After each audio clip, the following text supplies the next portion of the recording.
9 ની વિભાજ્યતાની ચાવી શું કહે છે કે જે સંખ્યાના અંકોના સરવાળાને 9 વડે નિશેષ ભાગી શકાય તે સંખ્યાને પણ 9 વડે નિશેષ ભાગી શકાય. બોલો ચલો.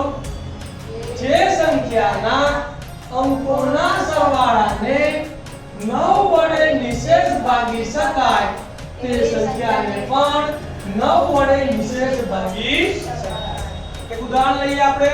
4554 સરવાળો કરીએ. 4 + 5 એટલે 9, 9 ને 5 14, 14 ને 4 18, 18 ને 9 વડે ભાગી શકાય. તો માટે 4554 ને પણ 9 વડે ભાગી શકાય. ચેક કરી લઈએ. ચલો 4554 તો 4 એ 9 થી નાના છે એટલે બે આંકડા લેવા પડશે. 45 લીધા, 9 એકાનો ઘડ્યો 45 લીધું, 9 પંચા 45, 5 માંથી 5 ગયા 0, 4 માંથી 4 ગયા 0, ઉપરથી ઉતાર્યો 5.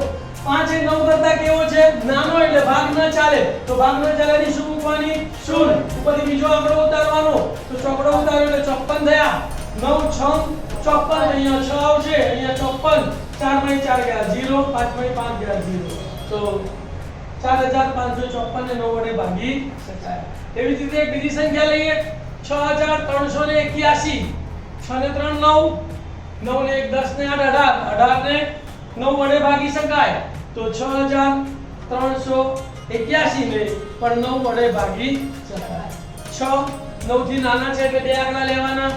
9 એકાનો ઘડ્યો 63 સુધી, 9 સિત્તા 63, 3 માંથી 3 ગયા 0, 6 માંથી 6 ગયા 0, ઉપરથી ઉતાર્યો 8ડો, ભાગ ન ચાલે ની 0, ઉપરથી ઉતાર્યો 1ડો, 9 9 81, 81 માંથી 81 ગયા 0. તો 9 ની ચાવી શું હતી ભાઈ?